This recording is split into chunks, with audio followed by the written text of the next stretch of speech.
दुनिया का सबसे टफेस्ट एग्जाम कौन सा है?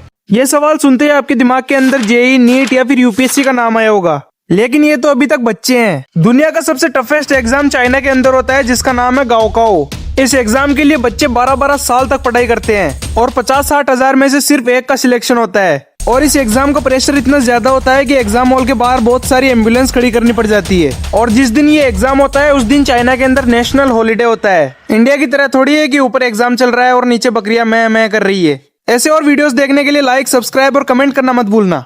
सिर्फ खूबसूरत दिखने के लिए पहले की औरतें अपनी पसलियां भी तोड़ देती थी। ये नॉर्मल सी दिखने वाली चीज जिसका नाम कॉर्सेट है, ये औरतों के लिए एक नरक जैसा था। डॉक्टर्स ने चेतावनी भी दी थी कि कॉर्सेट को पहनने से आपकी पसलियां भी टूट सकती है। लेकिन सदियों से ये औरतों के बीच तो कंपटीशन चलता आ रहा है सबसे ज्यादा खूबसूरत दिखने का, तो वो इस कॉर्सेट को पहनना कैसे छोड़ देती। पहले की औरतें मानती थी कि जो जितनी पतली होगी वो उतनी ब्यूटीफुल दिखेगी, जो बात सच भी है। पतली कमर उसकी, लेकिन वो पतली होने के लिए इस कॉर्सेट को अपनी कमर पर इतना टाइट बांधती थी कि उनकी पसलियां भी टूट जाती थी।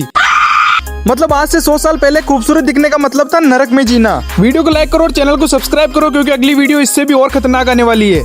भाई इस जगह पे हर साल पानी के साथ साथ मछलियों की भी बारिश होती है। मैं झूठ नहीं बोल रहा, ये बात 101% सच है। जानने से पहले लाइक और सब्सक्राइब करना मत भूलना। होंडुरस के यूरो टाउन के अंदर में मछलियों की बारिश देखने को मिलती है। इस घटना को एल लूविया डी फिशेस या फिर रेन ऑफ फिशेस भी कहा जाता है। पहले के लोग मानते थे कि ये भगवान का कोई चमत्कार है, लेकिन फिर साइंटिस्ट ने बताया कि जब तेज स्ट्रॉम या फिर साइक्लोन नदियों से पानी उठाते हैं तो उसके साथ साथ मछलियां भी बादलों के अंदर चली जाती है और फिर वही मछलियां बारिश के साथ जमीन पर गिर जाती है। यूरो की इस जगह पर फिश रेन फेस्टिवल भी मनाया जाता है। कमेंट में बताओ कि अगर आप वहाँ होते तो आप क्या करते, लेकिन उससे पहले लाइक सब्सक्राइब कर दो।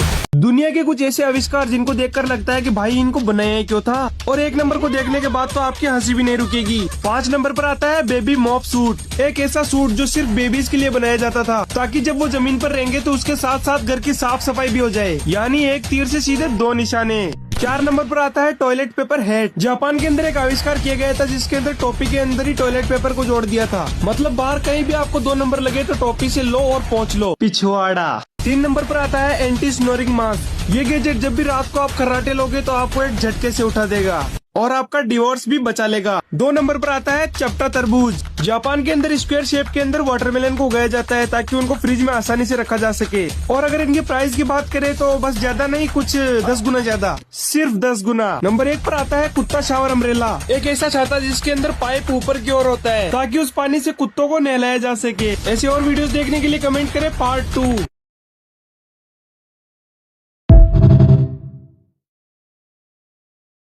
क्या आपके साथ भी कभी ऐसा हुआ है कि आपको लगता है कि आप वॉशरूम के अंदर टॉयलेट कर रहे होते हो, लेकिन जब आपका सपना खुलता है तब पता चलता है कि साला बिस्तर ही गीला हो गया है। फिर आपकी मम्मी आपके पीछे चप्पल लेकर दौड़ती है।